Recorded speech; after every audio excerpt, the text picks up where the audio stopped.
Check कर लीजिएगा, ठीक से देख लीजिएगा। हम त्वरित टिप्पणी में बात कर रहे हैं अमृत पीढ़ी की। इस बजट में युवा पीढ़ी को नया नाम मिला है अमृत पीढ़ी का।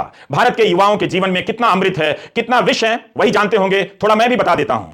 यह सब हाल फिलहाल की खबरें हैं, पिछले 2 महीनों की। बिहार, उत्तराखंड, हिमाचल प्रदेश, गुजरात से कई राज्यों के नाम छूट गए हैं, मगर ऐसी खबरें हर जगह से सुनाई और दिखाई देती हैं। सरकारी भर्ती की परीक्षाओं की खबरें हैं। हाल ही में गुजरात में पंचायत जूनियर क्लर्क की परीक्षा के लिए 9 लाख से अधिक छात्र तैयारी करने में लगे थे और खबर आती है कि पेपर लीक हो गया है, परीक्षा रद्द हो गई है। उत्तराखंड में भी वन दरोगा की परीक्षा रद्द कर दी गई, तब रद्द हुई जब रिजल्ट निकल चुका था। दिसंबर 2019 में वन दरोगा की परीक्षा का ऐलान होता है, परीक्षा होती है और 2 साल बाद दिसंबर 2022 में इस परीक्षा को कैंसिल कर दिया जाता है। अमृत पीढ़ी के 2 साल बर्बाद हो गए। पिछले ही महीने उत्तराखंड में पटवारी लेखपाल की परीक्षा रद्द हुई। अभी हाल में हिमाचल में सिपाही भर्ती परीक्षा में पेपर लीक को लेकर सीबीआई ने 7 राज्यों में छापे मारे। पिछले साल मई के महीने में पेपर लीक के कारण यह परीक्षा रद्द कर दी गई। राजस्थान में 2nd ग्रेड टीचर के general knowledge paper leak case में जिन लोगों के नाम आए, जयपुर में उनके घरों और कोचिंग सेंटर के अवैध निर्माण गिरा दिए गए। घर गिराने से परीक्षाओं की तैयारी में लगे युवाओं को क्या राहत मिलती है? उन्हें तो राहत तब मिलेगी जब परीक्षाएं ईमानदारी से होंगी। क्या यह अमृतकाल की तस्वीर हो सकती है? इन खबरों को देखकर कौन कह सकता है कि भारत की युवा पीढ़ी अमृत पीढ़ी हो गई है? तो आप देख रहे हैं बजट पर हमारी त्वरित टिप्पणी।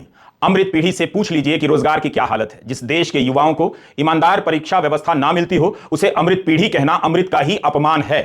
धर्म की राजनीति में फंसे युवाओं को पता ही नहीं चलेगा कि अमृत पीढ़ी कहकर उनका अपमान किया गया है। आर्थिक सर्वे में दावा किया गया है कि 2018-19 में बेरोजगारी की दर 5.8% थी, जो 20-21 में 4.2% हो गई। आंकड़ा 2 साल पुराना है। इसकी तुलना 2018-19 के बेरोजगारी के आंकड़ों से की जाती है। सर्वे में 21-22 या 22-23 के लिए बेरोजगारी दर का कोई डेटा नहीं दिया गया है। कम से कम आर्थिक सर्वे में ताजा आंकड़े दिए जा सकते थे। इस समय के आंकड़े तो ऐसा नहीं कहते कि रोजगार बढ़ रहा है, बेरोजगारी घट रही है। CMIE centre for monitoring Indian economy का डेटा है कि जनवरी में बेरोजगारी की दर 7.1% रही।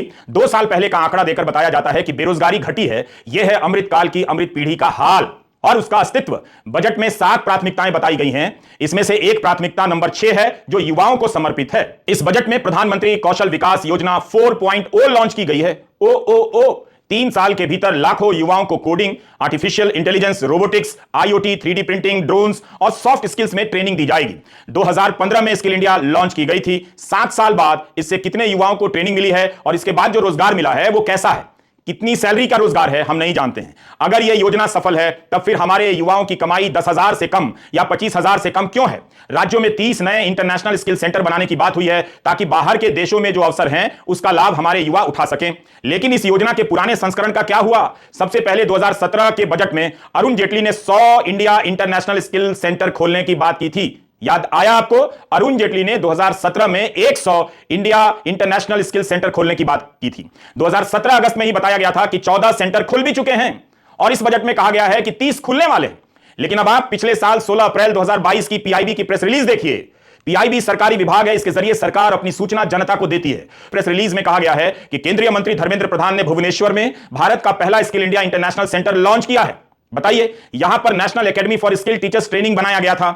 जिस योजना में 2017 में 14 सेंटर बन गए थे, उसका पहला सेंटर 2022 में कैसे उद्घाटित किया जा रहा है? क्या पुरानी स्कीम को रीपैकेज करके